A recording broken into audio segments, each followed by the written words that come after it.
മോഹൻലാലിനെ നായകനാക്കി നന്ദകിഷോർ ഒരുക്കിയ പാൻ ഇന്ത്യൻ ചിത്രമാണ് വൃഷഭ.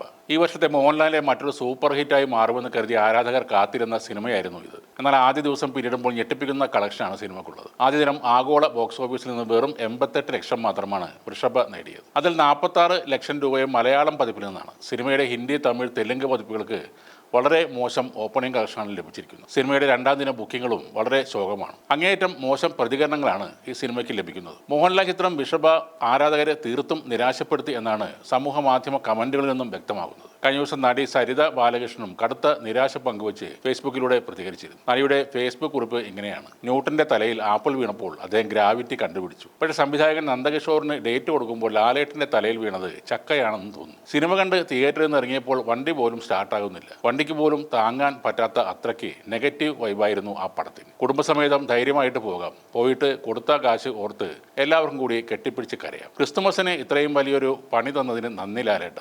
ഇഷ്ടമാണ്, പക്ഷേ ഇത് ഇത്തിരി കൂടിപ്പോയി എന്നാണ് സരിത ബാലകൃഷ്ണൻ പറഞ്ഞത്. ഇത് മഗധീര എന്ന സിനിമ പോലെ പുനർജന്മവും അതിന്റെ പ്രതികാരവും ഒക്കെ പറയുന്ന ഒരു സിനിമയാണ്. എന്നാൽ ഈ സിനിമ വെറും തട്ടിക്കൂട്ടാണെന്ന് ആദ്യ 5 മിനിറ്റ് തന്നെ മനസ്സിലാക്കും. സ്റ്റേജ് നാടകങ്ങളും ബാലകളും ഒക്കെ ഇതിലും നല്ല രീതിയിൽ എടുക്കാറുണ്ട്. ഒറിജിനൽ ഭാഷ തെലുങ്കാണ്. എന്നാൽ മലയാളം ഡബ്ബ് വേർഷൻ ശരിക്കും ഒരു നാടകം കാണുന്ന ഫീലായിരുന്നു എന്നാണ് കമൻറ്റുകൾ. മോഹൻലാലിൻ്റെ അഭിനയം പരമ ബോറായിരുന്നു എന്നാണ് പൊതുവെയുള്ള അഭിപ്രായം. ഒരു റിവ്യൂ പേജിൽ അക്ഷയ സെന്ററിൽ പോയ ഒരാളുമായാണ് മോഹൻലാലിനെ താരതമ്യം ചെയ്യുന്നത്. രാജ്യസഭയിൽ നിന്നും ലാലേട്ടൻ ഇറങ്ങി വരുന്നൊരു സീനുണ്ട്. അക്ഷയ സെന്ററിൽ ആധാർ കാർഡ് തിരുത്താൻ ആദ്യമായി എത്തുന്ന ഒരാളിന്റെ ഭാവമാണ് ആ രാജാവിനുള്ളത്. ഒരു രാജാവായ സ്ക്രീനിൽ നിൽക്കുമ്പോൾ അത് കാണുന്നവർക്ക് അങ്ങനെ തോന്നുന്നില്ല. ഗോഡ് ഓഫ് ആക്ടിംഗ് എന്നാണ് ഈ പടത്തിന് ടൈറ്റിൽ കൊടുത്തത്. അതിനോട് നീതി പുലർത്തുന്ന ഒരു രംഗം പോലും ആ പടത്തിൽ ഇല്ല എന്നാണ് ആ റിവ്യൂ പറയുന്നത്. എന്തായാലും പണത്തിന് വേണ്ടി ഒരു നടൻ ഇത്രയും തറ ലെവൽ ആകരുത്. ഇയാൾക്കാണല്ലോ ഈ വർഷം ദാദാസാഹേബ് ഫാൽക്കെ അവാർഡൊക്കെ കൊടുത്തതെന്ന് ഓർക്കുമ്പോൾ മലയാളികളുടെ തലകുനി. കോടികൾ കിട്ടുമ്പോൾ ചാടിക്കേറി അഭിനയിക്കുകയല്ല വേണ്ടത്. നല്ല കഥ, പുതുമ, വെറൈറ്റി കഥാപാത്രങ്ങൾ കിട്ടുമ്പോൾ ആ റോൾ മികച്ചതാക്കാൻ എന്തും ചെയ്യുക എന്നതാണ് ഒരു യഥാർത്ഥ നടന് വേണ്ട ആദ്യ ക്വാളിറ്റി. നിർഭാഗ്യവശാൽ മോഹൻലാലിന് ആ ക്വാളിറ്റി ഇല്ലാതായിരിക്കുന്നു. മലയാളികൾ സ്നേഹത്തോടെ തന്നെയാണ് ലാലേട്ട എന്ന് വിളിച്ചത്. ദ കംപ്ലീറ്റ് ആക്ടർ എന്ന് സ്വയം പേരിട്ടതിൽ പരിഹസിച്ചെങ്കിലും